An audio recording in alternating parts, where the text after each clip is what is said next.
Doing well. So guys, आज हम अपनी जिस असाइनमेंट के बारे में बात करेंगे वो हमारी असाइनमेंट है MGT 610 की। तो असाइनमेंट को स्टार्ट करने से पहले मैं आपको बताती चलूँ कि अगर आपको पेड असाइनमेंट सॉल्यूशंस किसी भी तरह के असाइनमेंट सॉल्यूशंस अगर चाहिए तो आप किसी भी टाइम मेरे साथ, मेरी टीम के साथ रब्ता करके असाइनमेंट सॉल्यूशंस ले सकते हैं विद एन अफोर्डेबल प्राइजेस। ठीक है, लेकिन एक्सटेंड डेट पे या ड्यू डेट पे आप जो है वो रब्ता करेंगे तो फिर प्राइजेस इंक्रीज हो सकती हैं और आपको फिर ज़्यादा प्राइजेस में असाइनमेंट सोल्यूशन मिलेंगे। सो हम अपनी असाइनमेंट की तरफ आते हैं। हमारी असाइनमेंट है बिजनेस एथिक्स MGT 610 की, और जिसकी लास्ट डेट है 6 मई और इसके 10 मार्क्स हैं असाइनमेंट के। अच्छा, सिंपल एक क्वेश्चन आपको दिया हुआ है। अगर मैं इस क्वेश्चन की समरी करूँ ना टोटली, तो वो ये है कि ना यानी अगर आप इस अपने सब्जेक्ट को देखें तो उसका नेम ही बिजनेस एथिक्स है। कंपनियों को ना जो है वो इंडस्ट्रियल केमिकल फेंकने की ना इजाज़त दे रखी है कि आप जो है ना दरिया में ना अपना वेस्ट जो है फेंक सकते हैं। बट कंपनीज अपना पैसा बचाने के लिए वो ऐसे जो है वो नहीं करती। मतलब अपना पैसा बचाने के लिए ना वो दरिया में अपना जो मटेरियल वगैरह नहीं जो बहाना चाह रहे। तो अब ये बिजनेस यानी एथिक्स के खिलाफ है, बिजनेस एथिक्स के खिलाफ है कि वो ये चीज़ नहीं करे, हालांकि उनको ये चीज़ की इजाज़त दी है।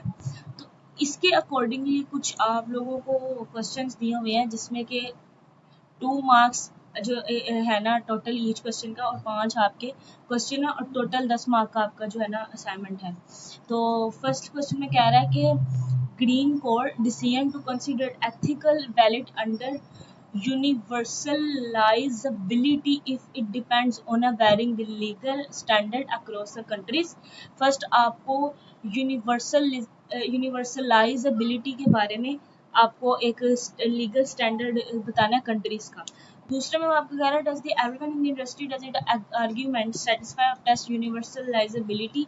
ठीक है या नहीं, मतलब ये सेटिस्फाई करता है इसके ऊपर या नहीं करता। थर्ड में पूछ रहे हैं कि इंटरनल ऑडिट रीजनिंग को आपने करेक्टली अप्लाई करते हुए यूनिवर्सलाइजेबिलिटी बताना है। उसके बाद आपको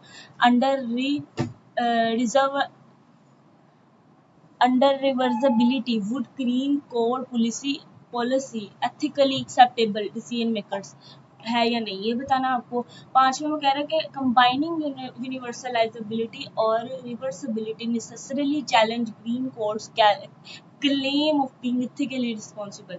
तो ये कुछ क्वेश्चंस हैं जो कि according to the main heading question आपको पूछा हुआ है, तो उसका आंसर आप ये बेसिकली आपके जो है वो क्वेश्चंस थे। और अब नीचे इंस्ट्रक्शंस बता रहे हैं कि अगर आपकी जो है वो extra grace period after due, अच्छा एक्स्ट्रा 24 आवर्स जो मतलब हर असाइनमेंट में दिए जाते हैं वो लास्ट डेट के बाद। ठीक है, तो वो बता रहे हैं। ठीक है, वो आपने केयरफुली जो है ना अपनी असाइनमेंट सबमिट करवानी है अकॉर्डिंग टू दिस इंस्ट्रक्शंस। तो फॉर्मेटिंग बता रहे हैं आपको, फिर इसमें डेडलाइन बता रहे हैं, रूल्स ऑफ मार्किंग बता रहे हैं, इनको आपने अच्छे तरीके से रीड कर लेना है।